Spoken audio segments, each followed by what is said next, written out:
2017, he and his team have fixed 10,000 heating and plumbing systems free of charge. But since COVID, he's branched into food parcels, PPE, and even paying bills for family in need. He said during the pandemic alone, he spent £57,000, but he said it was worth every penny. He's seeking extra support for a crowdfunding campaign, saying we won't ever walk away. If you need help, we're here. That's the sort of person who should get an award. 10,000 heating and plumbing systems free of charge because he's set up this disabled and elderly plumbing and heating emergency response thing to stop the road work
because it was taking so long for the palace to sell. And the Hanson prince needed proceeds to buy their new home with no time to dwell. I know who can help. Property Rescue. I'll contact them straight away. So he spoke to their friendly team who took care of every detail. They bought the palace direct with no legal fees to pay. Fast forward to living happily ever after. Visit propertyrescue.co.uk. Property Rescue. Fast forward to sold. Steve LBC. Text 84850. Interestingly, on this Friday at 10 to 7 morning, the BBC has been criticised for glamorising smoking in its glossy new 1970s drama The Serpent, based on a real-life serial killer. Shows most of the main characters incessantly puffing away. The truth is, I mean, I can understand where people are coming from. No, you can't be doing that. But it's either going to reflect real life or it's not. If you seriously think that because you're picturing somebody smoking, it's glorifying smoking, you're very much mistaken. Very much mistaken. Loads of people are smoking on it. Somebody advised quitters not to tune in because somebody's sparking up with it. Yeah, but I mean, that's just stupid. That is ignorance of the highest order. Because if you go out there on the street, you'll see people standing in doorways, having a cigarette. Does that mean, it's like vegetarians? Does that mean they can't walk past a butcher's shop? It's ridiculous. It's not glorifying smoking. They're doing an accurate portrayal of what people did in those days. In fact, every movie that came out of this country during the 50s, 60s, 40s, 30s, people smoked in it. Didn't glamorise it. It's just what people did. But the old Marys who complain about these things, the snowflakes, for goodness sake. Somebody said, for anybody watching The Serpent trying to give up smoking, good luck. Well, then you're weak and feeble then. Try and get over yourself. Ridiculous. I mean, Ash Boss, Deborah said, there's a proven casual link between watching people smoke on screen and taking up smoking yourself. Well, I've watched 1,001 people smoking. I haven't been tempted into smoking again. Dear me, why do they think they speak for everybody, but they don't really speak for anybody at all? Hancock, Matt Hancock, you know him. He says the deaths of coronavirus, we were up again the other day, over 1,000 deaths. He says they will fall by mid-February. Well, he's not been right on anything else, and let's hope he's going to be right on this one. I would like to think that it's good. They've got, shattered staff at one of Britain's busiest hospitals says they were at the limit of their abilities. They've got, I forget how many people who are in intensive care. They've had to expand the number of intensive care beds for the critically sick from 60 to 120. Nurses who would usually be assigned to one patient are now dealing with up to 4 casualties at any one time. The one person I felt sorry for was the woman who had to work on the ward where sort of people were sort of dying.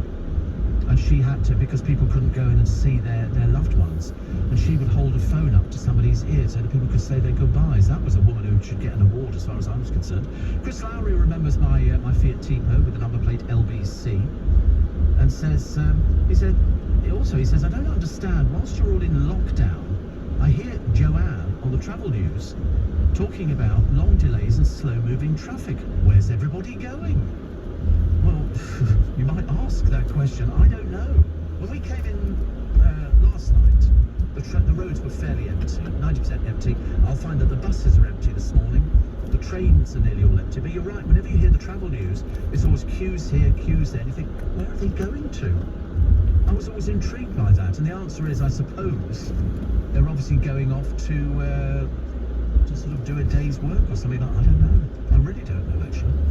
And Steve, I worked 10 years for G-Tech, who operated the Federal Lottery. We were not allowed by contract to play whilst employed. We would give the winner investment advice. Now, if I won, I'd buy a house by the Sao Paulo beach, medium car, and invest the rest. Absolutely. But of course, people who've never had maybe that sort of money, they want to go out, and people go, oh, you're a lottery winner. What are you driving? A 5-year-old car. What for? You go, because I want the money to last me for the rest of my life. That's the whole idea. For me, it wouldn't make any difference to me.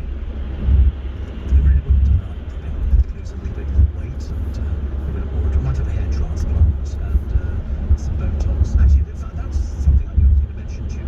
After Piers Morgan was talking about that poor girl from Towie, not the brightest one, and he said, so you don't want the vaccine? She went, no, I don't want the vaccine. He said, yeah, you're putting stuff into your face, fillers in your lips. And do you know what's in that stuff? Of course she doesn't. She's not bright enough.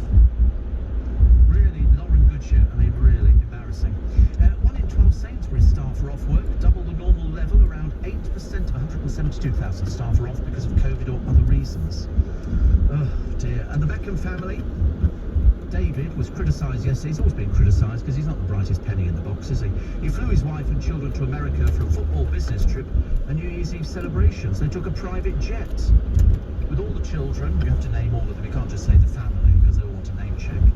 At the time, Dave was allowed to fly to Florida to work with his club. One online critic said normal people are doing the best we can with this COVID, and these Z-listers fly off willy-nilly and brag about it. Oh, God. You wait till Brooklyn gets married. God, that Paul Peltz family have got no idea what's about to hit them. You know, when the family, because there are going to be 2 weddings. You know that, don't you, in Brooklyn, because he's such a huge celebrity. He's going to have one over in America in the billionaire's place. And, God, that'll upset her. I shouldn't imagine, actually, poor old Victoria's ever had staff to deal with. But, and I don't think she cooks. Oh, don't worry, Harper cooks, doesn't she? She's called on her cook. And then there's going to be something over here. They're hoping that Elton John will turn up. You know, because they'll be milking the publicity. What if they'll sell the wedding pictures? They'll have to, won't they? You know, they're so mean with their money. They don't seem to buy anything into it. They just sort of say, oh, Dave's buying this car and Dave's invested in this and all the rest of it. And I'll never believe half of it. Still waiting to find out how much tax she's paying this year. Has she filed her tax returns?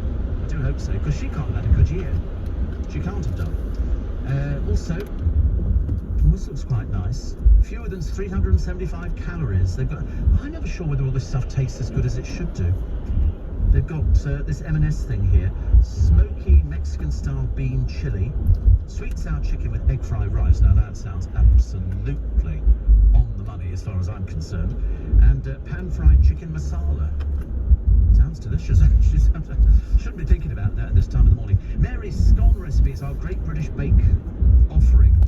Festive searches came up with Yorkshire pudding, perfect roast turkey crown, roast potatoes and honey glazed gammon, which I know Neil did very well. And the top 10 recipes for 2020: banana bread, fluffy American pancakes, Mary Berry's scones, shortbread, pizza dough, Mary Berry's easy Victoria sandwich, she is a delight, basic buttercream icing, Yorkshire puddings again, easy chocolate cookies and easiest ever banana cake. Most of that sounded quite delicious to me, actually.